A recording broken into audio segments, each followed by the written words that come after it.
Eh, ¿Qué tal, José Carlos? ¿Cómo estás? Bienvenido. Hola, ¿qué tal? ¿Cómo estás, Raúl? Muchas gracias por tenerte en tu programa. He leído, digamos, muy someramente estos ocho, digamos, indicadores que ustedes han actualizado y lo primero que me sorprende, digamos, gratamente, es que no son solo indicadores eh, monetarios, es decir, no son Mm. solo indicadores económicos los que Sí, demuestran, digamos, la calidad de la situación de nuestra economía, de nuestro país.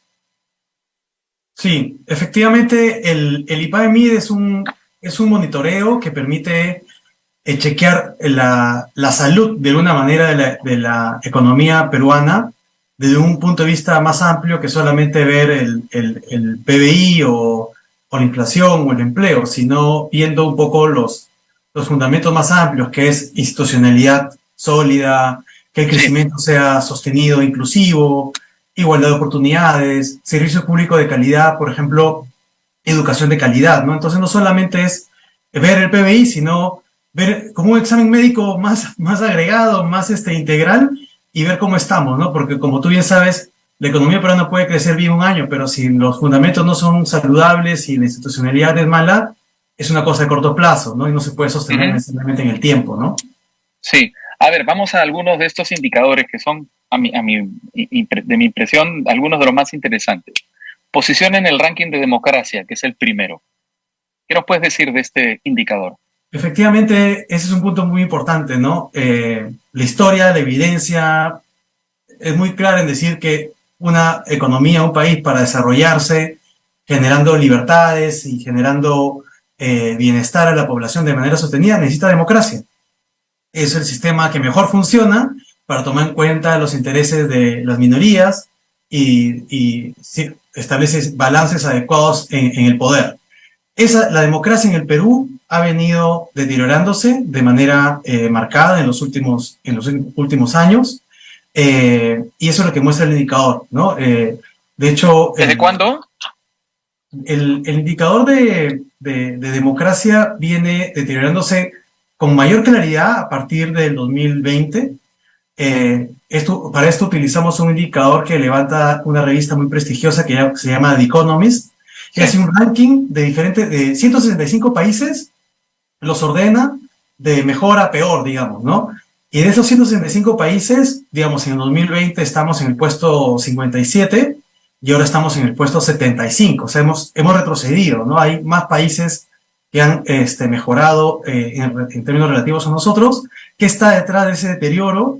Bueno, la convulsión política que hemos vivido en los últimos años, muchos presidentes, 6 presidentes en muy poco tiempo, 3 congresos, 78 ministros durante el gobierno de Pedro Castillo. Entonces Sí.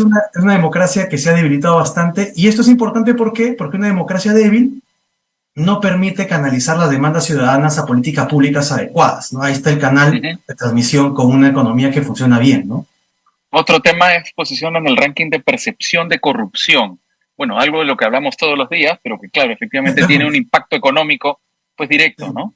Exactamente, ahí, si bien en el último dato me parece que hemos mejorado un poquito, la tendencia es preocupante, ¿no? Digamos, hace 10 años, de 180 países, estamos en el puesto 83 y hoy día estamos en el puesto 100 aproximadamente. O sea, también hemos retrocedido y la tendencia es preocupante porque cada vez estamos peor, ¿no? No vemos una mejora acá y como bien sabe, la corrupción se come de una manera recursos que pueden ser para mejorar servicios públicos, mejorar infraestructura y genera muy malos incentivos a la sociedad, ¿no? En vez de incentivar el esfuerzo, la innovación, incentiva pues actos corruptos y eso no es muy productivo que digamos en el largo plazo, ¿no? Ujú. Entonces ahí las muestras son evidentes, tenemos muchos gobiernos, presidentes de gobiernos regionales en procesos, varios presidentes o expresidentes en procesos por corrupción. Creo que ahí lamentablemente no hemos visto una mejora en los últimos años, ¿no? Tenemos también el PBI que ha cambiado, bueno, eso lo hemos visto, digamos, eso es un indicador público. También hay una caída brutal en la confianza para invertir. Sí, efectivamente. En el PBI, solamente para no dejar de mencionar, En el PBI lo que hacemos es, más allá de ir del dato año a año, hacemos el promedio del crecimiento económico en los últimos 5 años, ¿no? ¿Qué tan sólido y sostenido es el crecimiento económico? Y Raúl, si tú has visto el documento, en el periodo 2005 a 2010, la economía peruana logró crecer cada año en promedio 7%. Eso ha sido así muy poco, ¿no? De 2005 a 2010 éramos capaces de crecer a 7%. Ahora, nuestro crecimiento promedio de los últimos 5 años es de solamente 2%. Eso es Sí, claro. absolutamente insuficiente.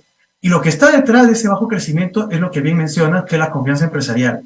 ¿Por qué la confianza empresarial es importante?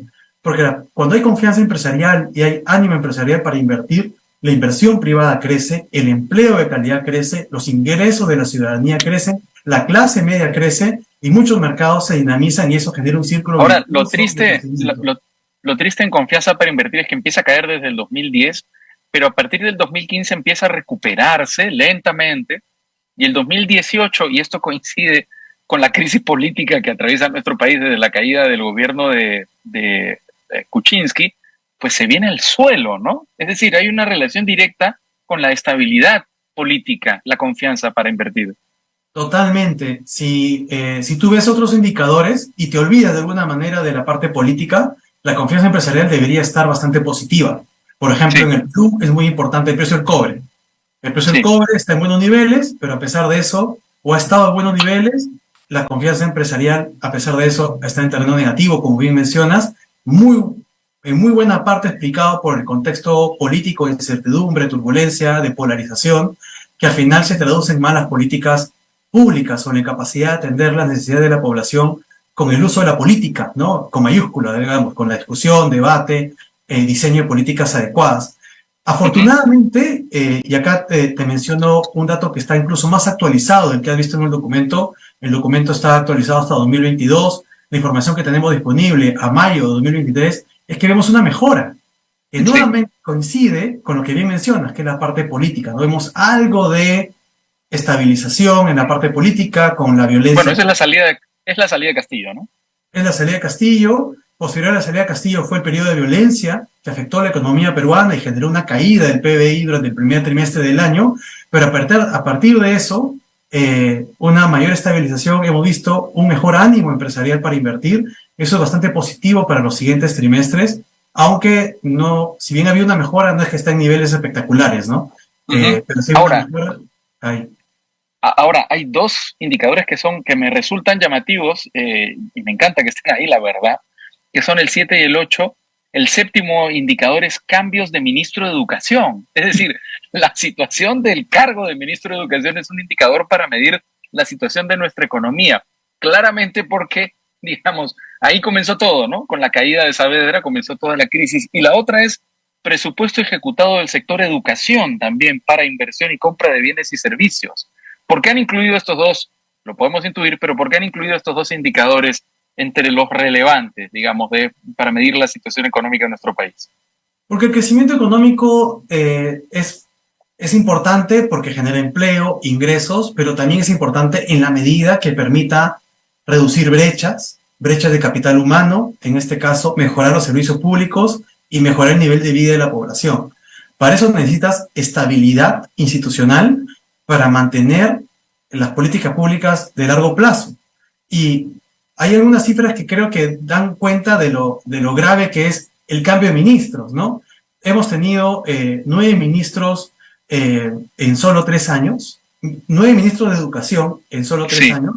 Imagínate esta organización, ¿no? El Ministerio de Educación tiene 500.000 de trabajadores, 500.000 de profesores. Imagínate una organización que tiene que manejar una planilla y de recursos humanos asegurando la calidad en el servicio de 500.000 de trabajadores, tiene 55.000 locales, piénsalo como haciendo el símil con una empresa, ¿no? Claro. 55.000 locales que administrar y tiene 10 millones de clientes que son estudiantes. Los alumnos, claro. Los alumnos, ¿no? Entonces, imagínate una empresa así que cambia de gerente general, 9 gerentes generales en 3 años. No puede sostener políticas, cada gerente nuevo tiene que familiarizarse con el tema, además cambia a subgerentes y cambia a directores.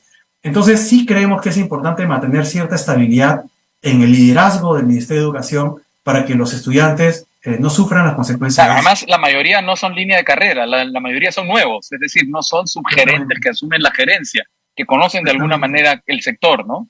Sí, Raúl, y además hay que reconocer que si bien hemos tenido una crisis sanitaria, una crisis económica, también hemos tenido una crisis educativa. Y lamentablemente, al menos hasta la última vez que lo vi, no tenemos información de rendimiento académico de los chicos desde hace un par de años. O sea, no sabemos cómo está el aprendizaje y cómo afectó el COVID el aprendizaje de los chicos en las escuelas públicas en particular. Eso es bastante grave porque en todo el mundo ha habido un deterioro en la calidad educativa. En el Perú, Sí. por las limitaciones que tenemos, seguramente ha sido el caso, pero no sabemos el daño que ha habido y eso es bien importante para el futuro de los estudiantes, ¿no? De acuerdo, José Carlos Saavedra, socio principal de Apoyo Consultores. Muchas gracias por tu participación en Al Vuelo. Ha sido un gusto. Muchas gracias, Raúl. Un gusto.